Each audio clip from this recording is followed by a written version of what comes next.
Following the terror attacks in Paris, anonymous declaring war on ISIS, Americans are on high alert even when it comes to their online activities. Joining us now to talk about it and how to keep information safe and the debate over data encryption as a matter of personal as well as national security. Well, his name is Darren Hayes. He's the director of the Cybersecurity program at Pace University. Darren, thank you so much for joining us. And there's been a big debate between technology firms and our government in Washington, D.C. about the concepts around data encryption in the interest of national security.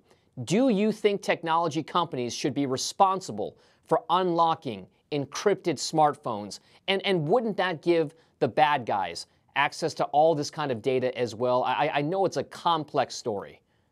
Sure. Well, good morning, and thank you for having me on the show. I think that it's very important that companies will facilitate law enforcement in their investigations. I think there's this popular misconception in the wake of the revelations from Edward Snowden that companies are always handing over information to law enforcement and to intelligence agencies, which is not the case. Companies like Apple, Google, Facebook would never hand over personal information without a warrant. I think what's important is that companies like Apple have basically taken encryption keys, which are used to decrypt phones, and place those directly on the device, rather than have those encryption keys on their servers. If they move back to that model where they maintain those encryption keys, then with a warrant, they could facilitate investigations. The problem today is that if a terrorist suspect is arrested at JFK Airport, for example, law enforcement may not be able to get access to that device.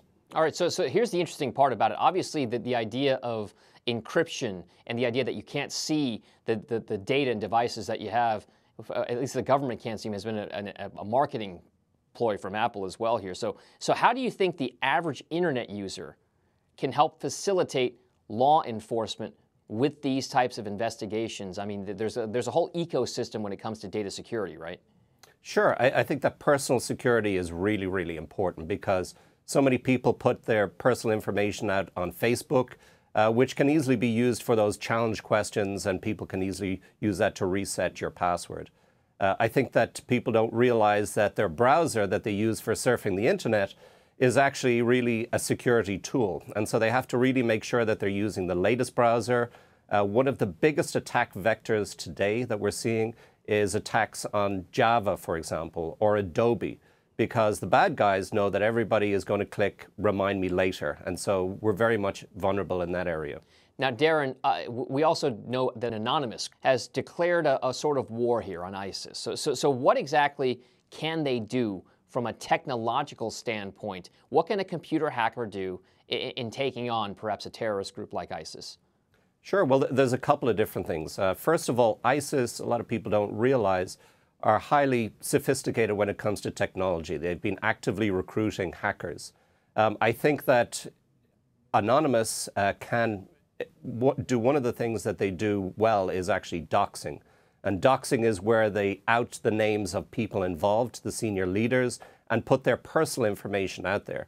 So we saw this with the Occupy LA protests, for example, where Anonymous put the personal information of some senior leaders of the LAPD online.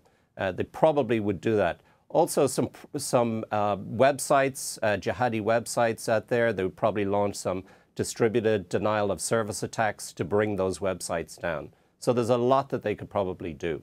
So Anonymous could actually do something in its war or self-proclaimed war on the terrorist group ISIS. Darren, thank you so much for joining us. That's Darren Hayes. He's the director of the Cybersecurity program at Pace University. And thanks for watching. I'm Dominic Chu. Have a great day. Hey YouTube fans, I'm Landon Dowdy from CNBC. Thanks so much for checking out our channel. Here you'll find videos packed with all the info that you need to be smarter about your finances.